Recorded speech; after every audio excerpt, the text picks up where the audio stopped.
পড়তে বসলে নাকি অনেকের ঘুম ধরে, তো যখন ঘুম ধরে তখন তো পড়তে পারবা না, তো তখন কয়েকটা জিনিস চিন্তা করবে। আমি দুইটা জিনিস বলে দিই। এক, যে তুমি এই যে পরীক্ষার হলে বসে আসো এরকম করে ঘুম ধরতেছে কেন জানো? কারণ তুমি কিছুই পারো না।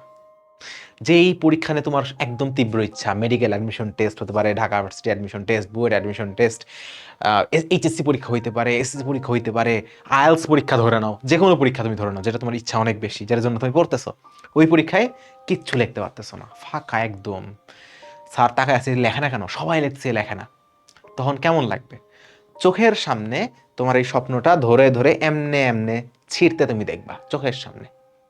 তখন তুমি আফসোস করবা, আমি পড়ি নাই কেন, পড়ি নাই কেন, এটা তো পড়লে পারতাম। এই অঙ্কটা, তুমি অঙ্কটা দেখবা, তোমার মনে পড়বে এই অঙ্ক তুমি বইয়ে দেখছো, এই প্রশ্ন তুমি বইয়ে দেখছো, উত্তর তোমার মাথায় নাই, উত্তর তুমি পড়ো নাই, উত্তর তোমার মনে পড়তেছে না, তোমার নিজের গাফিলতির জন্য মনে পড়বে, তখন কেমন লাগবে?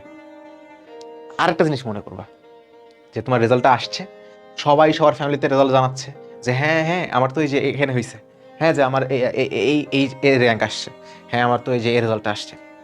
তুমি রেজাল্ট পাইছো, হয়নি, তুমি যেরকম চাইছো এরকম রেজাল্ট হয় নাই, যেটা চাইছো ওরা হয় নাই, খারাপ হয়েছে। বাসায় অ্যাপ্রোচ করবা কিভাবে?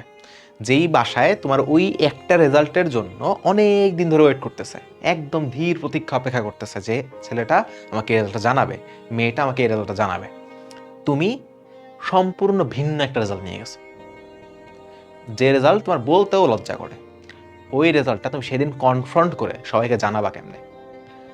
রাস্তায় হাঁটতে যখন একজন জিজ্ঞেস করবে, কিরে তোর না ওই যে প্রিপারেশন নিচ্ছিলি, কি হয়েছে, কি বলবা তুমি? Do you have anything to say? কিছু বলার নাই।